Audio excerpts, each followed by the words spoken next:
नमस्ते। देखो, आप अपनी पाठ्य पुस्तिका उमंग में दो बैलों की कहानी सुन रहे थे। उसी कहानी को हमें हीरा और मोती कौन थे, किसके पास थे, जूरी ने उसको कहाँ बेचा, वहाँ जाने के बाद उनका उस जूरी के साले का व्यवहार कैसा था, साला शब्द का अर्थ, और जूरी के साला ने कैसे काम तो लिया लेकिन खाने में बदले में क्या दिया, तो उन दोनों की हालत कैसी थी। और उसी घर में कोई एक आत्मीयता से भरी हुई एक लड़की थी जो उसकी बेटी थी, जिसकी माँ सौतेली माँ थी, माँ मर चुकी थी, पिता ध्यान देता नहीं। उस लड़की के मन में उन बैलों के प्रति कैसे हमदर्दी लगी और वो अपने दो रोटी लाकर घर में से छुपाते हुए दो रोटी लाकर उन दोनों को देती थी। उन दो रोटी का आत्मीय कितना उनके अंदर उस लड़की से प्रेम हुआ। और फिर उन्होंने क्या किया, भागने का प्रयत्न किया, लेकिन हीरा बहुत समझदार था। उसने कहा कि अगर हम लोग ऐसे भाग जाएंगे या ये लड़की हमें खोल देंगी और भगा देंगी तो इसका परिणाम इसको भुगतना पड़ेगा। तब लड़की ने कैसी चाल चली कि लाठी भी टूटी और बल भी नहीं गया। उनको तो पहले रस्सी खोली और उसके बाद में थोड़ी देर के बाद में जब वो लोग वहाँ से निकले तो उसने कितनी ज़ोर से आवाज़ लगाई कि जल्दी आओ जल्दी आओ। दोनों फूफा वाले बैल भागे जा रहे हैं। और यह सुनकर वो लोग आए, जब तक वो लोग अपनी स्पीड पकड़ चुके थे। और भागते भागते दोनों ने कोई परिचित मार्ग नहीं मिला, उल्टा पुल्टा कीचड़ दलदल, जहाँ से वहाँ वो लोग बस अपनी जान बचाकर भागे। तब कहीं देखा कि अब ये लोग पीछे आने वाले लोगों ने अपना रास्ता छोड़ दिया, क्योंकि उन्होंने सोचा कि अब हम लोग इसको पकड़ नहीं सकेंगे। तो वो उस लड़की के पिता ने और कोई व्यक्ति को लाने के लिए वापस गया। तब तक ये लोग अपनी एक मंजिल को पार कर चुके थे। और वहाँ जाने के बाद देखो क्या होता है।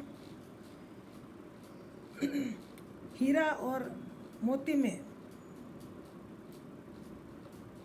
कैसा व्यवहारिक भाषा थी कि वो उसने कहा कि हमको उससे मार गिराना था, लेकिन मोती के कहने पर हीरा ने कहा ये हमारा धर्म नहीं है।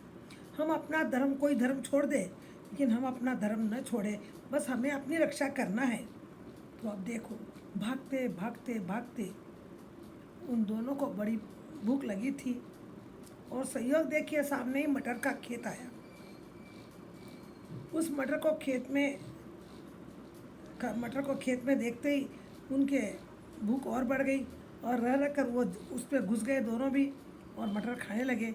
लेकिन यहाँ पर भी उनको मालूम है कि अगर किसी के खेत का कोई भी फसल मटर हम खाए तो वो मालिक उसको सहन नहीं कर सकेगा और फिर मारेगा।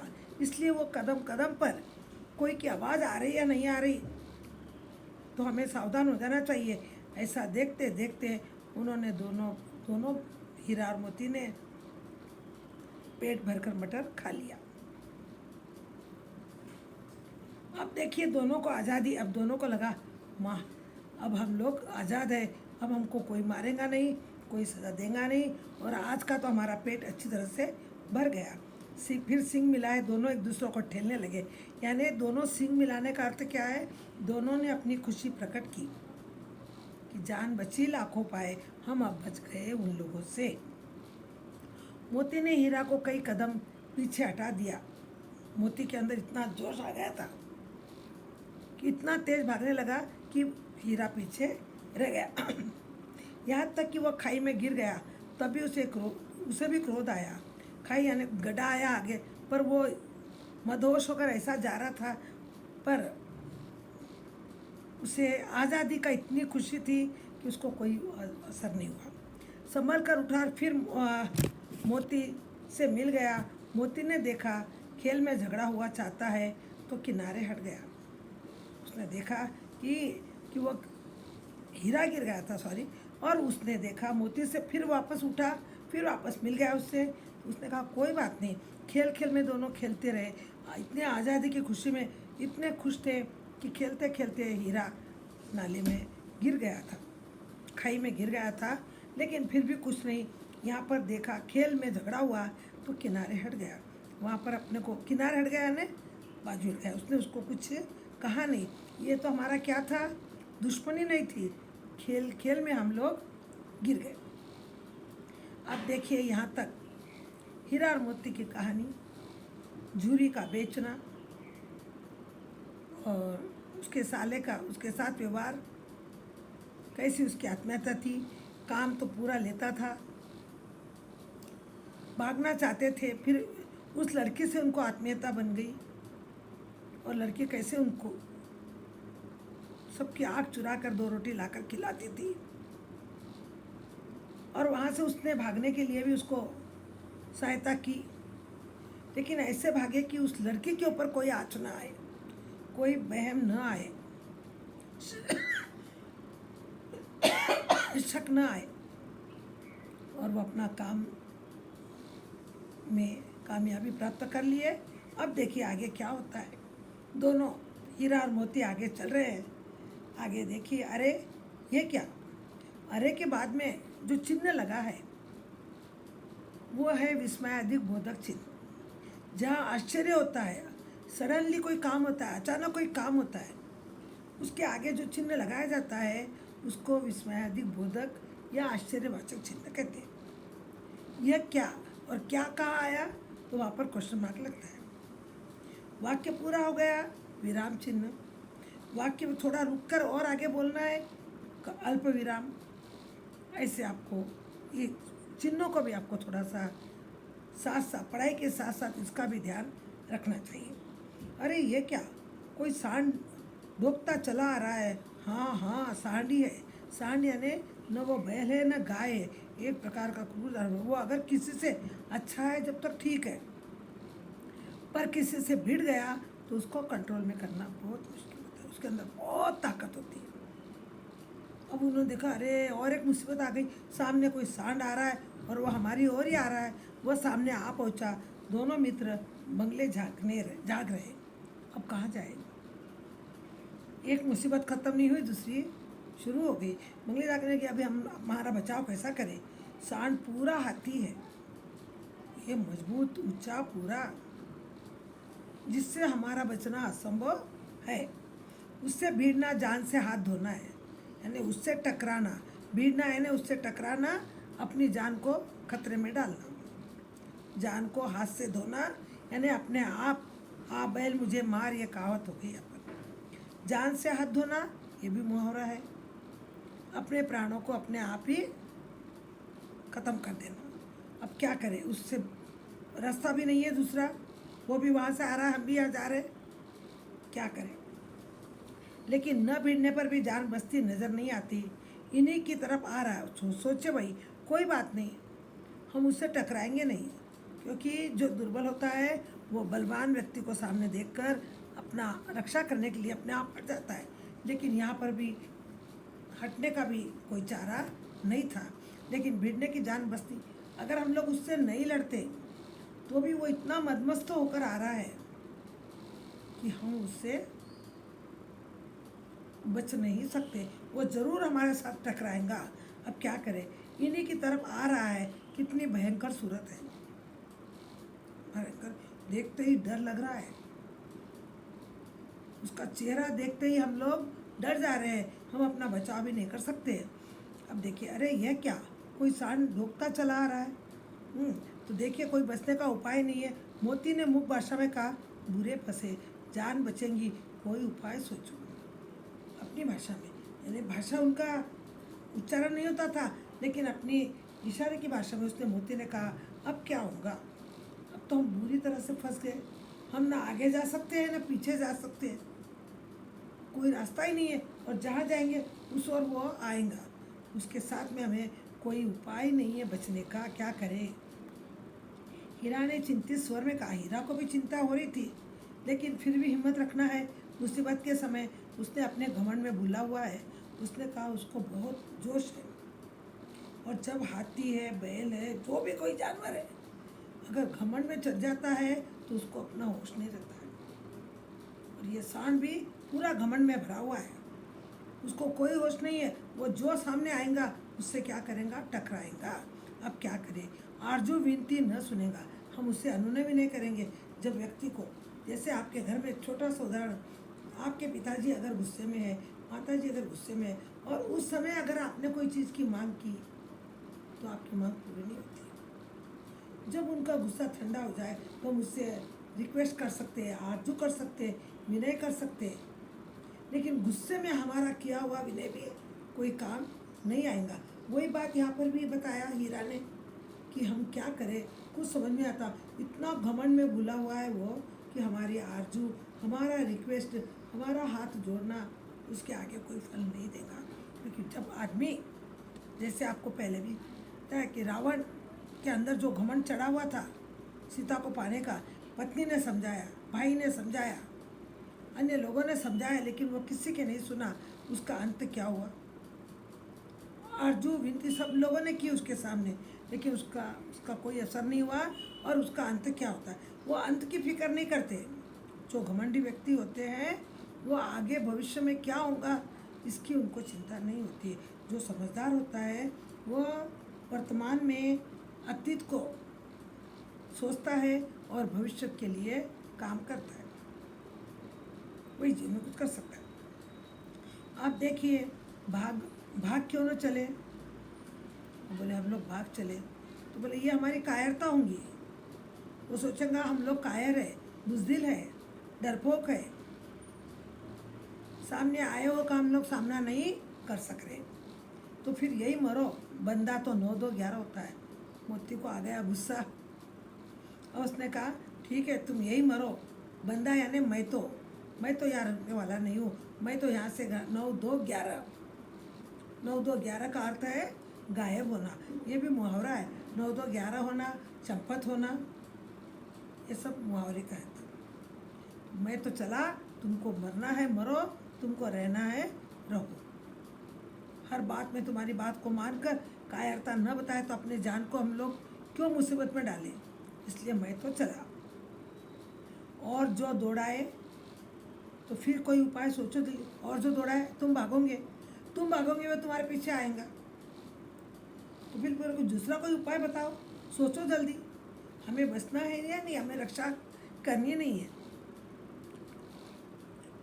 उपाय यही है, उस पर दोनों जने एक साथ चोट करें।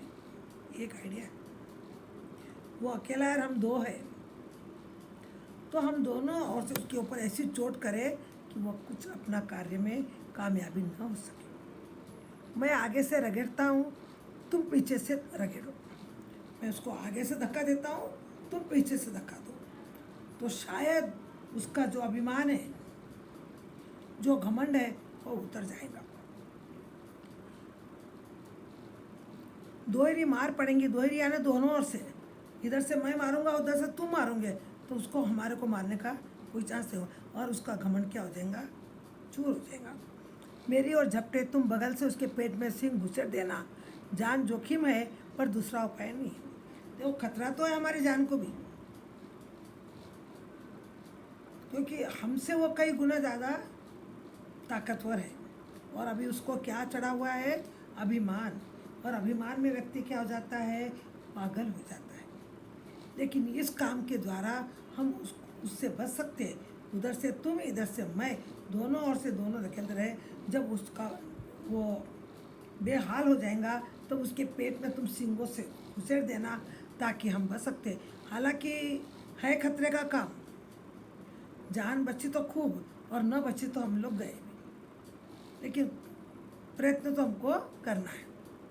तुम बगल में उसके पेट में सिंह घुसेड़ देना जान जोखिम है। जान जोखिम है यानी ये काम बहुत खतरे का है, लेकिन इस खतरे को भी हमें उठाना है। पर दूसरा उपाय इसके सिवाय कोई उपाय नहीं है। दोनों मित्र जान हथेलियों में पर लेकर लपके। अब मालूम है, जान हथेलियों पर लेके मालूम है अपने प्राण खतरों में है, लेकिन हथेली में लेकर जो होगा सो होगा। प्रयत्न तो करने से हमें चूकना नहीं। इसलिए वहाँ पर लपके। सांड को भी संगठित शत्रुओं से लड़ने का तजर्बा न था। उसको भी मालूम नहीं था कि संगठित का अर्थ क्या है। इस बात को अच्छी तरह समझो। संगठित यानी जैसे हमारे पास देखो 5 उंगलियां हैं, अलग अलग उंगलियां 5 है, और अलग अकेली एक उंगली से आप कोई भी काम करने की सोचेंगे तो क्या आप काम कर सकते हो? नहीं। 1 से 2 मिली, 2 से 3 मिली, या फिर 5 के 5 मिल गई तो आपका काम हो सकता है। अकेली उंगली कोई नहीं कर सकती। इसलिए कहावत है, अकेला चना फाड़ नहीं फोड़ सकता। जैसे भट्टी के अंदर जो आप पॉपकॉर्न बनाते हो, उसमें अगर एक ही चना डालोगे तो वो फूलेगा नहीं। उसी तरह से उसने कहा, सांड ने देखा सांड को भी संगठित शत्रुओं से लड़ने का तजर्बा नहीं था। तजर्बा यानी जानकारी नहीं थी, वो अकेले से लड़ता था। अब यहाँ पर आगे और पीछे दोनों बाजू से है, इसका उसको ज्ञान नहीं था। यह तो एक शत्रु से मल्ल युद्ध करने का आदी था। बस उसको तो मल्ल युद्ध, सामने एक शत्रु है, उसके साथ भी आमने और सामने दोनों शत्रु है, तो उसका सांड को कोई आइडिया नहीं था। मदोश तो जरूर था वो, लेकिन दोनों के साथ में वो लड़ नहीं सकता। अकेले एक व्यक्ति से वो एक जानवर से वो मल्ल युद्ध कर सकता है। अब देखिए, जो ही हीरा पर झपटा, मोती ने पीछे से दौड़ाया। सांड उसकी तरफ मुड़ा तो हीरा ने रगे था। पहले वो मोती के ऊपर झपटा तो इधर से सांड ने उसको क्या दिया, मोती ने क्या दिया, झपटा दिया। मोती की ओर गया तो हीरा ने उसको झपट दिया। अब सांड चाहता कि एक एक करके दोनों को गिरा ले, पर ये दोनों भी उस्ताद थे। वो सोचा दोनों है, पहले एक को गिरा दूँ फिर दूसरे गिरा दूँ, लेकिन यहाँ तो वो दोनों मिलकर ऐसे उसको खदेड़ रहे थे कि उसको सोचने समझने की शक्ति भी नहीं थी, समय भी नहीं मिला। पर दोनों भी उस्ताद थे, उससे वह अवसर न देते। एक बार सांड झल्लाकर हीरा का अंत कर देने के लिए चला कि मोती ने बगल में जाकर पेट में सींग भोंक दिए। एक बार अवसर मिला सांड को, और उसने मौका मिलते ही हीरा के पेट में सींग, हीरा को मारने के लिए झपटा तो इधर मोती, ऐसे तो उसने कहा कि तुम बंदा यहाँ मरो, मैं तो चला, लेकिन दोनों में कितनी आत्मीयता थी कि वो एक दूसरे को छोड़ के जाते नहीं थे। जब देखा कि मोती के ऊपर वार कर रहा है तो इधर से हीरा के ऊपर वार कर रहा है, तो उसने मोती ने तुरंत उसके पेट के अंदर अपने सिंग को घुसेड़ दिया। अब देखिए, आखिर बेचारा जख्मी होकर भागा और दोनों मित्रों ने दूर तक उसका पीछा किया। वो समझ गया कि यह मेरी दाल गलने वाली नहीं है। पेट के अंदर सिंग घुसेड़ने के बाद जो उसको वेदना हुई, जो कष्ट हुआ, वो अपनी जान बचाकर वहाँ से भागा और सोच लिया कि अब इन दोनों से मैं जीत नहीं सकता। तो इस कथन से आपको यही सीखना है कि एकता में कितना बल है। जहाँ पर एकता रहेंगी, दोनों का मिलन रहेगा, वहाँ कोई किसी तीसरे का कोई काम नहीं चल सकता है। सांड, हालांकि दोनों से सांड ज़्यादा बलवान था, लेकिन बलवान से नहीं, दिमाग से। दोनों ने कैसे आइडिया किया कि आखिर सांड को भागना पड़ा। आखिर बेचारा जख्मी यानी घायल, दोनों मित्रों ने दूर तक उसका पीछा किया, यहाँ तक कि सांड बेदम होकर गिर पड़ा। पीछे पीछे वो आगे और ये दोनों पीछे पीछे। अब तो सांड के पास कोई ताकत भी नहीं थी, निर्जीव बन चुका था, जान भी नहीं थी उसके अंदर, ताकत भी नहीं थी भागने की, और वो आखिर चलते चलते भागते भागते एक जगह गिर गया। तब दोनों ने उसे छोड़ दिया, बोला छोड़ दो, इसका मदहोश उतर गया, इसका नशा चला गया, जिस नशे से वो आ रहा था अब ख़त्म हो गया। और ऐसे पर क्योंकि मोती से ज़्यादा हीरा, मोती में भी थी उतनी आत्मीयता, लेकिन मोती बहुत जल्दी से क्या हो जाता था, क्रोध में आ जाता था, लेकिन हीरा बहुत सहनशील था। अब सोचा कि अब बेचारा बेदम हो गया, अब इसके ऊपर वार करना ये हमारी बेवकूफ़ी है, अन्याय है। उन्होंने उनको छोड़ा और आगे चल पड़े। दोनों मित्र विजय के नशे में झूमते चले जाते हैं। अपने मनमानी काम हो जाने पर कोई भी रहने दो। बच्चों को अगर माँ ने कह दिया बेटा अच्छी बात है तुम जा सकते हो, अपने मित्र के घर जा सकते हो, किसी पार्टी में जा सकते हो, ये बात सुनते ही उनके मन में क्या उत्साह हो जाता है। तो यहाँ पर भी यही कि दोनों मित्रों के विजय प्राप्त कर ली और उस विजय के नशे में वो झूमते हुए, इतराते हुए, भूख प्यास सब भूल गए, थकान भूल गए और चलते चले। मोती ने अपनी सांकेतिक भाषा में कहा मेरा जी चाहता है कि बच्चा को मार ही डालूं। अभी तक उसके मन में क्रोध खत्म नहीं हुआ। हीरा ने तो छोड़ दिया, वह असहनीय हो गया और असहनीय को मारना नहीं, लेकिन मोती का क्रोध रहता है एक में, लेकिन उसको बचाने वाला कौन था, हीरा, उसको आगे नहीं जाना था। उसने मोती ने कहा मेरा तो मन करता है, जी करता है कि उस बच्चे को मार ही डालूं, वो जिंदा भी नहीं छोड़ूं, उसको पूरा मार दूं, अब तो हम लोग आसानी से मार सकते हैं। हीरा ने तिरस्कार किया। क्या किया उसका, गलत है तुम्हारा, तिरस्कार किया उसका। गिरे हुए बैरी पर सींग न चलाना चाहिए। देखिए मोती हीरा के अंदर कितनी आत्मीयता थी, कितना अनुशासन था। हम बोलते हैं जानवर में भी बहुत आत्मीयता होती है। इंसान तो भी अपना कर्तव्य भूल जाता है, लेकिन जानवर कभी अपना कर्तव्य नहीं भूलता है। उन्होंने कहा कि मोती तुम्हारी ये बात बिल्कुल गलत है, तिरस्कार किया उसका, तुम्हारा ये विचार अपमानजनक है, सत्कार के योग्य नहीं है। तिरस्कार किया उसका, अपमान किया और कहा कि गिरे हुए बैरी पर सींग चलाने से, वो गिरा हुआ है, उसके अंदर ताकत नहीं है और उसके ऊपर तुम मारोगे और बोलोगे मैं विजय बन गया, ये तुम्हारी विजय नहीं है। ये सब ढोंग है, बैरी को ऐसा मारना चाहिए कि फिर न उठे। वो बोला ये सब आपकी बातें छोड़ दो, जब दुश्मन सामने हमको मिल रहा है, जो हमारे ऊपर आया था चढ़ के, उसको मारने में हमें कोई ये नहीं करना चाहिए, क्योंकि उसके अंदर का क्रोध उभर रहा था। लेकिन कभी कभी देखिए कि एक के शांत होने से दूसरे की लाइन क्लियर हो जाती है। राम और लक्ष्मण को आपने देखा कि राम कितने शीतल थे और लक्ष्मण को कभी कभी कोई प्रसंग पर कितना क्रोध आता था। छोटा सा प्रसंग आपको याद आना चाहिए कि जब शबरी ने राम को मुंह में डाल कर टेस्ट कर के बेर खिला रही थी और राम बड़े आनंद से उसको खा रहे थे। उस समय क्रोध का गुस्सा, पर क्या करे वो, उसका तो क्रोध इतना बढ़ा हुआ था कि या तो इसको कुछ कहूँ या इसके बेर ही फेंकूँ या कुछ करूँ। लेकिन राम के उस आनंद को देखकर और राम ने भी लक्ष्मण के क्रोध को देखकर पहचान गया कि लक्ष्मण को क्या आ रहा है, उस शबरी पर क्रोध आ रहा है। उसका भी क्रोध उसकी जगह सही था और शबरी का व्यवहार भी उसकी जगह सही था, लेकिन इसको समझने वाला सिर्फ राम था। और उसने कहा कि भाई ये मुझे इसलिए चक्कर दे रही है। जब उसने पूछा कि भाई तू ऐसा क्यों दे रही है, उसने क्या बताया कि मैं इसलिए दे रही हूँ कि ये बेर के अंदर कभी कोई खट्टा भी हो जाए, कभी कोई कीड़ा भी बेर आ जाए, तो मेरे प्रभु का खाकर खट्टा न मने मन, इसके लिए मैं ये चक्कर, जो मीठा है वो दे रही हूँ, खट्टा है तो फेंक दे रही हूँ।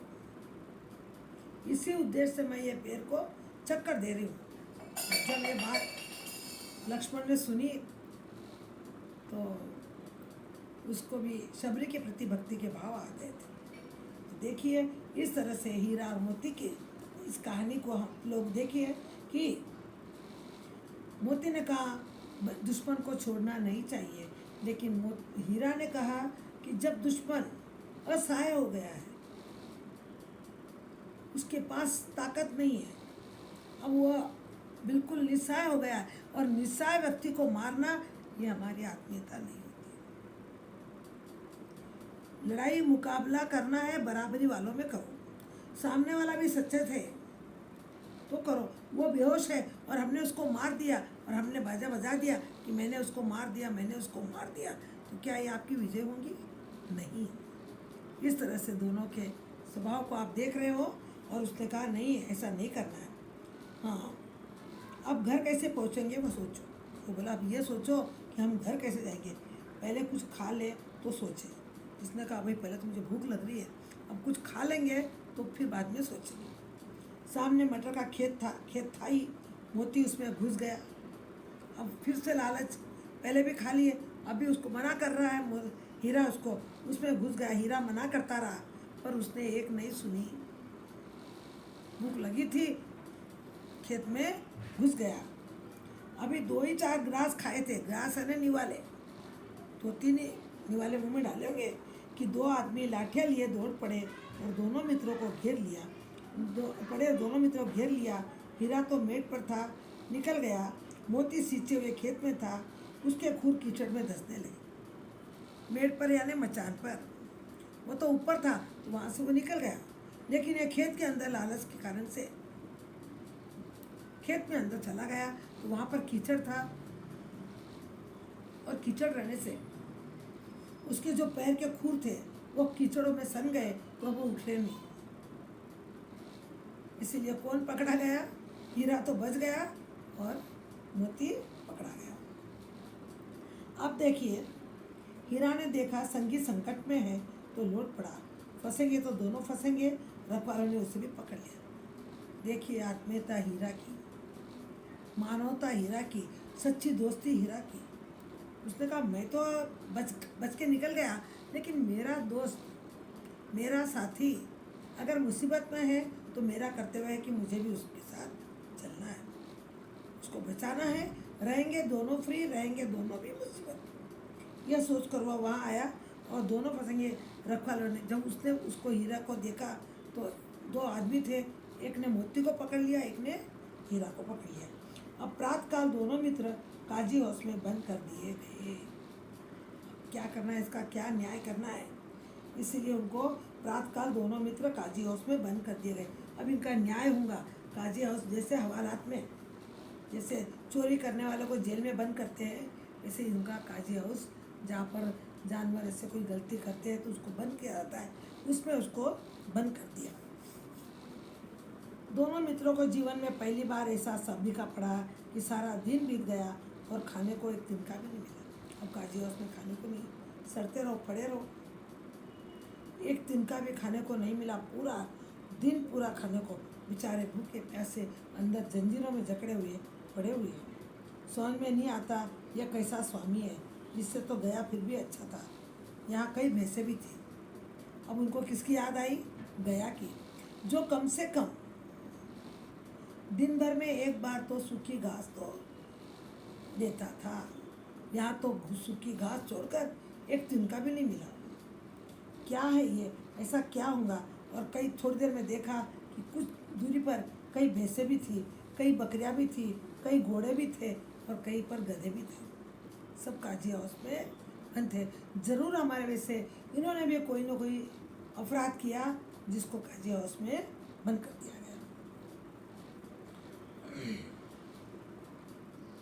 किसी के सामने चारा नहीं था, सब जमीन पर मुर्दों की तरह पड़े थे। खाने को नहीं था, डेड बॉडी के समान। अध मरे, पूरे भी नहीं मरे, अध मरे। भूख प्यास से पीड़ित सब लोग जिधर उधर पड़े हुए थे। कई तो इतने कमज़ोर हो गए कि खड़े भी न हो सकते। सारा दिन दोनों मित्र फाटक की और टकटकी लगाए देखते रहे। टकटकी लगाए ना, एक नज़र, कोई आएगा, कोई देगा, कुछ करेगा, इसी आशा से आने वाले का इंतज़ार करने लगे। पर कोई चारा लेकर नहीं आता दिखाई दिया। तब दोनों ने दीवार की नमकीन मिट्टी चाटनी शुरू की, पर इससे क्या तृप्ति होती? भूखा व्यक्ति क्या नहीं कर सकता है। बोलते हैं कि भूख लगने पर व्यक्ति को अगर 10 दिन की रोटी भी सूखी अगर मिल जाए तो उसको क्या करता, खा लेता। यही उन दोनों की हालत थी। बाकी लोग भी ऐसे ही पड़े थे, बेहाल, बिना खाए पिए, मरे हुए मुर्दे के समान। थोड़ी बहुत हलचल होती थी, फिर निडाल हो जाते थे। पर ये दोनों ने भी देखा अब तो भूख सही नहीं जा रही है, कुछ कोई आ रहा नहीं है, कोई जानवर की ओर कौन देखेगा। इंसान है तो हवालत में, उसको कम से कम रोटी तो भी देने आते हैं वो लोग। जानवरों को तो यहाँ पर कोई चारा भी डालने को नहीं, कोई पानी भी नहीं। आखिर अपनी भूख को, प्यास को मिटाने के लिए उन्होंने दीवार के ऊपर जो नमकीन या मिट्टी थी उसको उन्होंने चाटना शुरू कर दिया। अब देखिए पर इससे क्या तृप्ति होती है, पर कब तक होंगी, क्या भूख मिटेंगी उसकी? नहीं, उनकी कोई तृप्ति होने वाली नहीं है। अब आगे देखिए कि क्या, कैसे उन्होंने उस हवाला से निकलेंगे और क्या उनका होगा, ये आगे हमको पढ़ना है। बड़ी सुंदर कहानी, और इस कहानी के माध्यम से, प्रेमचंद की कहानी से आपको यह सुनना है, समझना है कि किस प्रकार से हमें इस दुनिया में हम रह सकते हैं और कितनी परेशानी होती है, लेकिन कैसे उसका सुलझान करना है। लिखित प्रेमचंद की कहानी के माध्यम से हम इस सुंदर कहानी के द्वारा जानेंगे, समझेंगे। आगे का पाठ कंटिन्यू